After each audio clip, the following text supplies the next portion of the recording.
بسم اللہ الرحمن الرحیم۔ اللہ کریم فرماتے ہیں ما افاء اللہ علی رسولہ من اہل القرى۔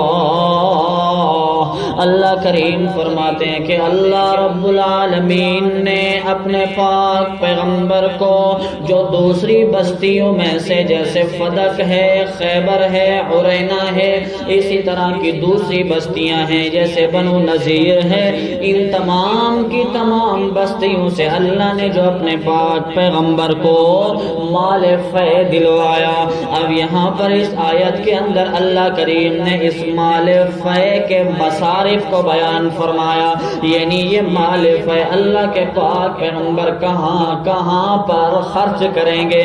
اللہ کریم نے پہلے نمبر پہ ارشاد فرمایا کہ ما افاء اللہ، وہ مال فے جو اللہ نے اپنے رسول کو دلوایا من اہل القرى،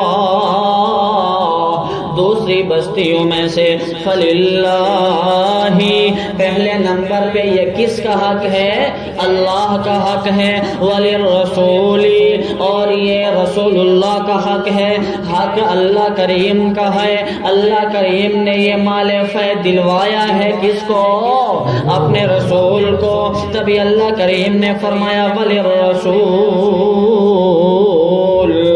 اور رسول اللہ کا حق ہے، اور رسول اللہ کو اللہ کریم نے مال فے کے اندر مالکانہ اختیار دیا ہے۔ مالکانہ اختیار دے کر کے اللہ کریم نے فرمایا ان لوگوں کو آپ نے یہ مال فے دینا ہے۔ اللہ کریم فرماتے ہیں وَلِذِي الْقُرْبَى، رشتہ داروں کو بھی مال فے دینا ہے۔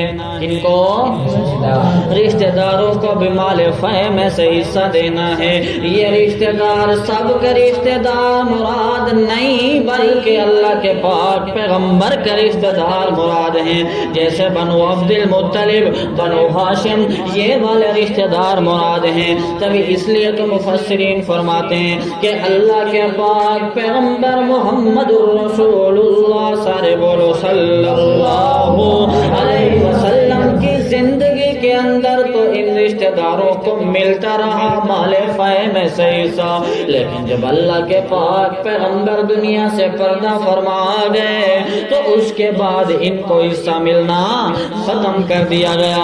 دوسرے نمبر پہ اللہ کریم نے فرمایا کہ یہ مال فے کن کو ملے گا؟ اللہ کریم فرماتے والیتامی، یتیموں کا حق ہے مال فے۔ کون ہوتا ہے یتیم؟ وہ یتیم ہوتا ہے کہ جس کا نہ باپ ہے، نہ ماں ہے، نہ رشتہ دار ہے، بالکل ہی انات ہے، ایسا کہ بالکل ہی محتاج ہے، اس کے پاس کچھ بھی باقی نہیں ہے۔ اس جیسے یتیم کو بھی آپ مال فے میں سے حصہ ضرور دیں۔ تیسرے نمبر پہ اللہ کریم نے فرمایا والمساکین، اور محتاجوں کو بھی مال فے میں سے حصہ دے دیجئے۔ محتاج کہ جس کے پاس کچھ بھی نہ ہو، نہ کھانے کو، نہ پینے کو، نہ پہننے کو، کچھ بھی نہیں، اس جیسے مسکین اور محتاج کو بھی مال فے میں سے حصہ دے دو۔ آخر میں اللہ کریم فرماتے وَابْنِ السَّبِيلِ، اور مال فے میں سے مسافر کو بھی حصہ دے دو۔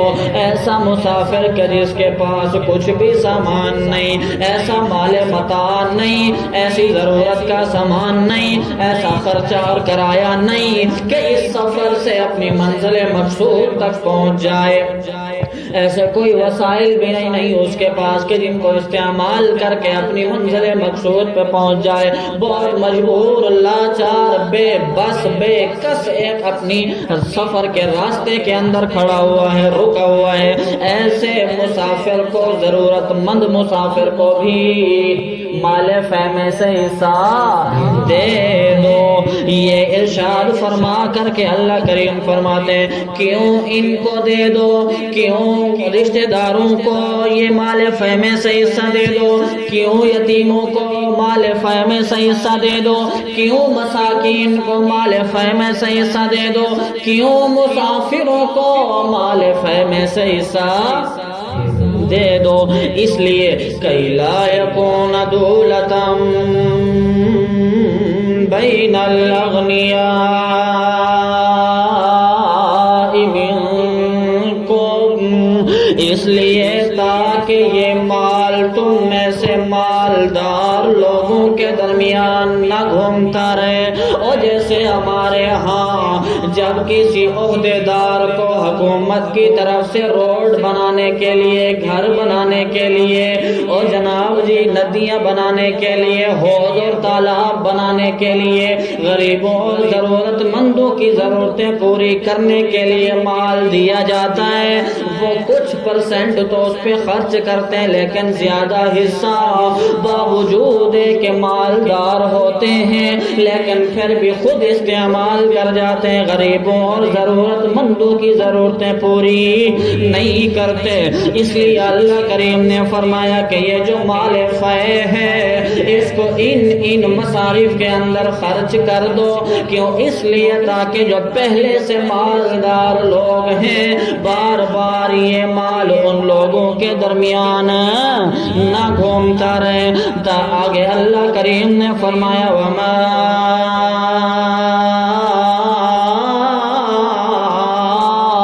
آتاکم الرسول،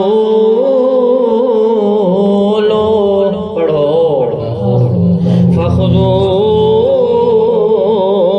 فخذوہ، اور جو کچھ بھی تمہیں اللہ کا پاک پیغمبر دے دے فخذوہ، تو اس کو لے لو.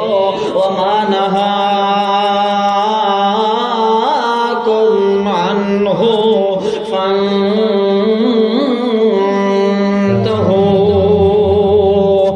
جس چیز سے اللہ کا پاک پیغمبر روک دے اس سے رک جاؤ. اللہ کریم فرماتا ہے کیونکہ اللہ کریم نے قرآن مقدس کے اندر ارشاد فرما دیا اطیعوا اللہ و اطیعوا الرسول، اللہ کی بھی اطاعت کرو، رسول اللہ کی بھی اطاعت کرو. اللہ کریم فرماتے من یطع الرسول فقد اطاع اللہ، جس نے رسول اللہ کی اطاعت اور فرما برداری کی وہ ایسا ہے جیسے اس نے خود اللہ کی اطاعت کی. اللہ کریم فرماتے ہیں وما آتاکم الرسول، بولو فخذوہ وما نہاکم عنہ فانتہوا.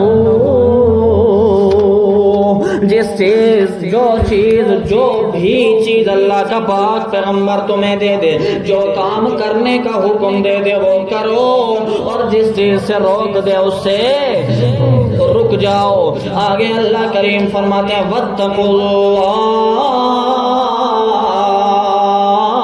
اللہ، یعنی یہ مصارف بیان فرمانے کے بعد اللہ نے جب یہ حکم دیا کہ یہ مال فے اس جگہ پر دے دو، اس جگہ پر دے دو، اس جگہ پر دے دو، اس کو دے دو، اس کو دے دو، اس کو دے دو، یہ مصارف بیان فرمائے، کوئی ایسا اعتراض نہ کر دے، کوئی یہ بات نہ کہتا رہے کہ جی اپنے رشتہ داروں کو تو دے رہے ہیں، فلاں کو تو دے رہے ہیں، فلاں کو تو حصہ دے رہے ہیں لیکن ہمیں حصہ نہیں مل رہا، ہمیں حصہ نہیں مل رہا، ہمیں حصہ نہیں دیا جا رہا، ہمیں بھی حصہ ملنا چاہیے. اللہ کریم نے یہ بات بیان فرمانے کے بعد ارشاد فرمایا واتقوا اللہ سے ڈرو، اس طرح کی باتیں نہیں کرو. کیوں؟ اس لیے کہ یہ حکم دینے والا کون؟ اللہ۔ تبھی اللہ کریم فرماتے ہیں جو بھی اس طرح کی بات کرے گا، جو بھی اس طرح کا اعتراض کرے گا، جو بھی اس طرح کا الزام اللہ کے پاک پیغمبر پہ لگائے گا کہ اپنے رشتہ داروں کو دے دیتا ہے لیکن ہمیں حصہ نہیں دیتا، ایسے شخص کے لیے اللہ کریم فرماتے ہیں ان اللہ